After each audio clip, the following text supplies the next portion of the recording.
Neoplastic disorders, इसमें सबसे पहले क्या है, ल्यूकीमिया क्या होता है, clonal proliferation of malignant stem cells in the bone marrow.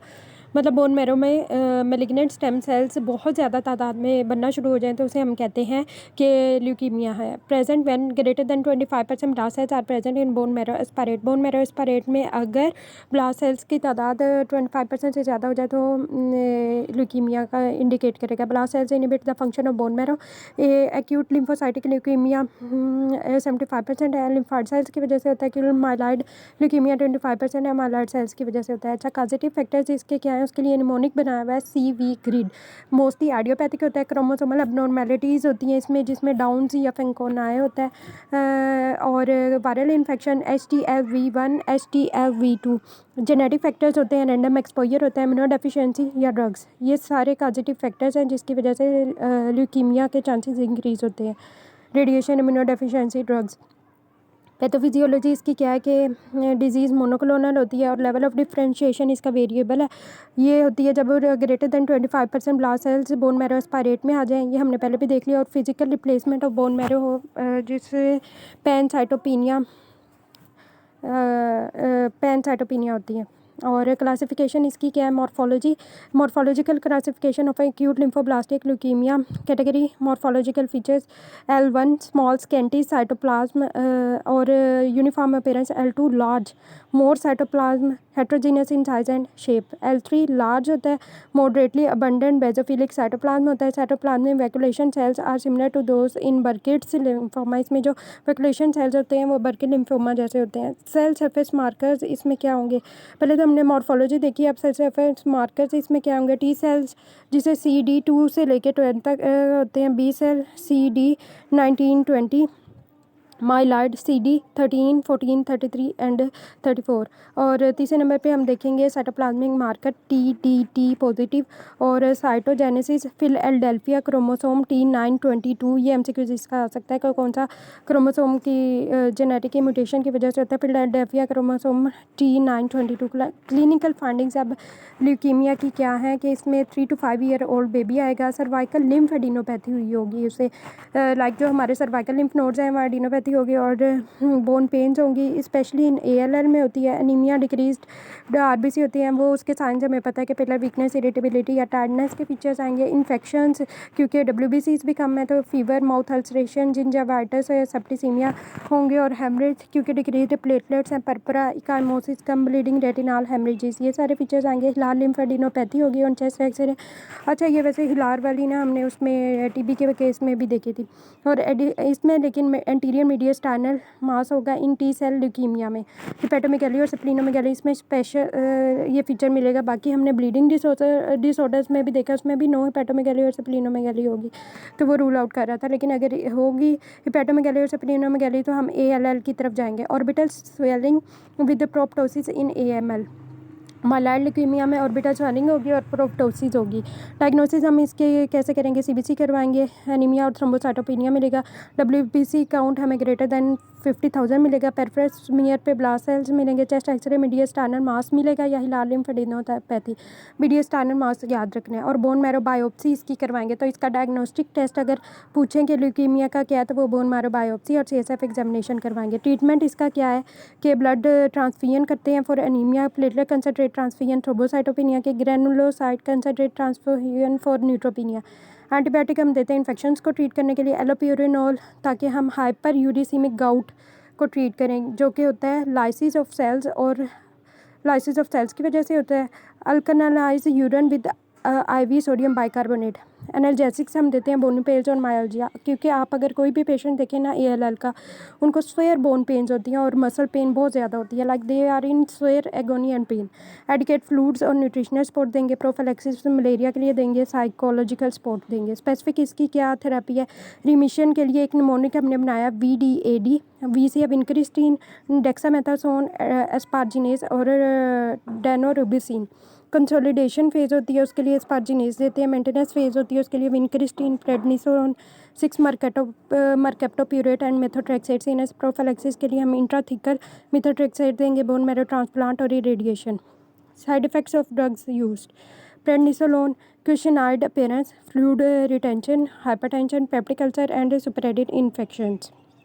उसके लिए ये काज करवाती है प्रेडनिसोलोन, और विनक्रिस्टीन काज करवाता है peripheral neuropathy, constipation, bone marrow depression and severe local retraction if extra visited. Methotrexate का काज करवाएगा GIT ulceration, bone marrow depression, megaloblastic anaemia, hepatitis and pneumonitis. अच्छा, mercaptopurine bone marrow depression cause करवाती है, GIT upset and हेपेटोटॉक्सी। इनमें से ज़्यादातर जो drugs हैं ना वो जीआईटी अपसेट काज करवा रही हैं, बोन मैरो डिप्रेशन काज करवा रही हैं, और एनीमिया, हेपेटाइटिस इस तरह। Long term effects of radiation and chemotherapy, low intellect. अगर हम बहुत देर तक रेडिएशन या कीमोथेरेपी देंगे तो इंटेलेक्ट लो हो जाएगा, मेमोरी भी कम इससे इफेक्ट होती है, स्कूल परफॉर्मेंस भी इफेक्ट होती है, ग्रोथ रिटार्डेशन हो जाती है, डिलेड प्यूबर्टी होती है, लो फर्टिलिटी होती है, और increase chances of second malignancy in later life. अब उसके बाद ये हो गया हमारे सारे ल्यूकीमिया, जिसमें ALL हमने डिस्कस कर लिया। इसके बाद लिम्फोमा देखते हैं। Lymphoma third most common tumour है चाइल्डहुड का। कैटेगराइज इसको हम करते हैं हॉजकिन और नॉन हॉजकिन में। नॉन हॉजकिन लिम्फोमा पहले डिस्कस करेंगे। इसमें क्या होता है कि लिम्फाइड सेल्स की एग्रीगेशन हो जाती है आउटसाइड द बोन मैरो, और प्रीडोमिनेंट ये होता है ओल्डर चिल्ड्रन में, और ज़्यादातर मेल बेबीज इससे इफेक्ट होते हैं। एक्स्ट्रा नोडल होते हैं प्रेजेंटेशन इसकी, मतलब नोड्स के अलावा ये इन्वॉल्वमेंट होती है इसकी। और ये टी सेल लिम्फोमा मोस्टली होता है, हाईली एग्रेसिव ये ट्यूमर है लिम्फोमा है, और ये नोडुलर हिस्टोलॉजी रेयरली होता है, डिफ्यूज़, मतलब ज़्यादातर इसकी जो स्प्रेड है ना वो डिफ्यूजली स्प्रेड करता है, बहुत कम होता है कि नोड्स को इन्वॉल्व कर रहा होता है। बर्किट लिम्फोमा मास इन जा और एब्डोमेन मिलता है हमें, और ये लिंक्ड होता है एप्स्टेन बार वायरस से, और एसोसिएटेड होता है मलेरिया से। इम्यूनोलॉजिकल क्लासिफिकेशन, अगर टी सेल ओरिजिन है तो मोस्ट कॉमन है बी सेल ओरिजिन, और non T cell, non B cell origin, histiocytic, ये सारी इसका क्लासीफाई किया हुआ है, या टी सेल हो सकता है या बी सेल, या फिर non T cell, non B cell origin, या हिस्टियोसाइटिक। मॉर्फोलॉजिकल क्लासिफिकेशन अगर हम देखें तो लिम्फोब्लास्टिक हो सकता है या नॉन लिम्फोब्लास्टिक। जो लिम्फोब्लास्टिक है वो सेल से रिजेंबल करते हैं L1 और L2 से, और जो नॉन लिम्फोब्लास्टिक है वो L3 large transformed lymphoid sales जिन्हें हिस्टियोसाइट्स कहते हैं उनसे रिजेंबल करता है। अब क्लिनिकल फाइंडिंग्स इसकी क्या है कि रैपिडली ग्रोइंग है, इसलिए ड्यूरेशन ऑफ सिम्टम्स इसका थोड़ा सा होता है, और एंटीरियर मीडियस्टाइनल मास हमें मिलेगा। Respiratory distress from airway compromise, क्योंकि मास है उसने रिस्पायरेटरी सिस्टम को भी इफेक्ट करेगा, तो उसकी वजह से हमें रिस्पायरेटरी डिस्ट्रेस के साइन मिलेंगे। सुपीरियर वेना कावा सिंड्रोम होगा, एब्डोमिनल मासेस होंगे, पेन एसाइटिस और यूरिनरी ट्रैक और इंटेस्टाइनल ऑब्स्ट्रक्शन होगा, painless peripheral lymph node enlargement होगी। स्टेजिंग हम इसकी करते हैं लोकल डिजीज है तो confined to one side of the diaphragm, locally है तो एक साइड ऑफ द डायफ्राम को इन्वॉल्व करेगी, और अगर थोड़ा उसका स्प्रेड है तो वो गुड प्रोग्नोसिस होगा। एक्सटेंसिव डिजीज़ होगी तो मीडियस्टाइनम या एब्डोमेन तक चला जाएगी, और अगर ब्लड के ज़रिए से हेमाटोजेनियस डिसेमिनेशन हो रही है तो बोन मैरो को भी इन्वॉल्व करेगी और मिनिंजिस को भी। इन्वेस्टिगेशन हम CBC with platelet count, serum, electrolyte, uric acid, LDH और RFTs करवाएंगे। चेस्ट एक्सरे या CT स्कैन कराएंगे, एब्डोमिनल या पेल्विक अल्ट्रासोनोग्राफी करवाएंगे, बोन स्कैन करवाएंगे, bone marrow biopsy, CSF cytology, ये सारे इसके डायग्नोसिस के इन्वेस्टिगेशंस है।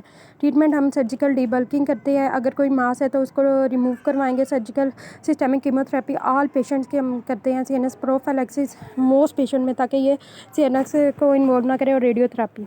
अच्छा, ये हो गया हॉजकिन लिम्फोमा। इसके बाद है नॉन हॉजकिन लिम्फोमा डिस्कस किया है। इसके बाद है हॉजकिन डिजीज़, इसमें प्रीडोमिनेंट है ओल्डर चिल्ड्रन में या फीमेल्स में।